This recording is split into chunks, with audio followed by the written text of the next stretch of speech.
Welcome friends, Annapurna যোজনায় অন্তর্ভুক্ত হওয়ার জন্য এবার ভেরিফিকেশান প্রক্রিয়া শুরু হয়ে গেল।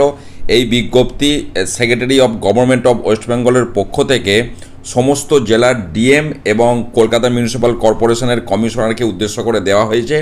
Request for verification of Annapurna Yojana beneficiary, এবং এখানে যেটা 4টে শর্ত দেওয়া হয়েছে। প্রথমত বলা হচ্ছে absentee shifted dead duplicate electors in draft list as per the electoral roll published on 16 February 2026 who were subsequently not included via form 6।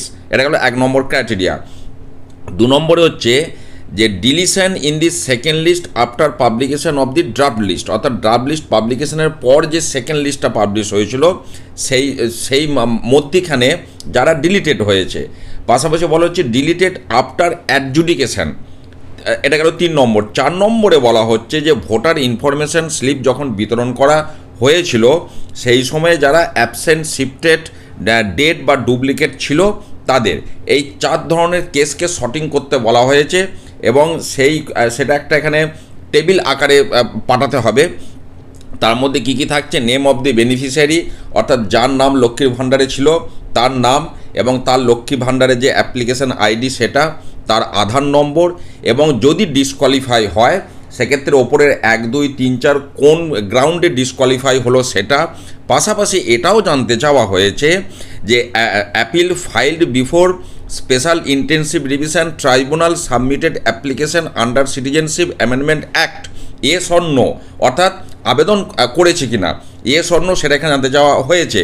পাশাপাশি আরও একটি তথ্য যে ওই বেনিফিশিয়ারি যে ব্যাংক তথ্য দিয়েছে, ব্যাংকের ডিটেলস, সেটা আধার লিঙ্কড আছে কিনা এটা বলা হচ্ছে।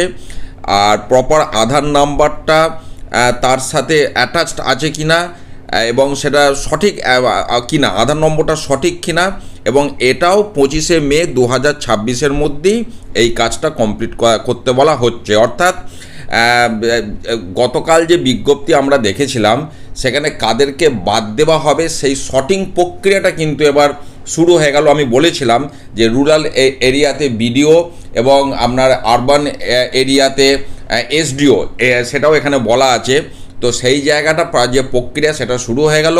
এবারে সেই মোতাবেক 1 জুন 2026 থেকে শুরু হবে। আর নতুন আপনারা যারা আবেদন করতে চাইছেন 1 জুন 2026 পর আপনারা নতুনভাবে আবেদনও করতে পারবেন। এই তথ্য আপাতত আমি আপনাদের সাথে শেয়ার করলাম। ভালো থাকুন, সুস্থ থাকুন, ধন্যবাদ।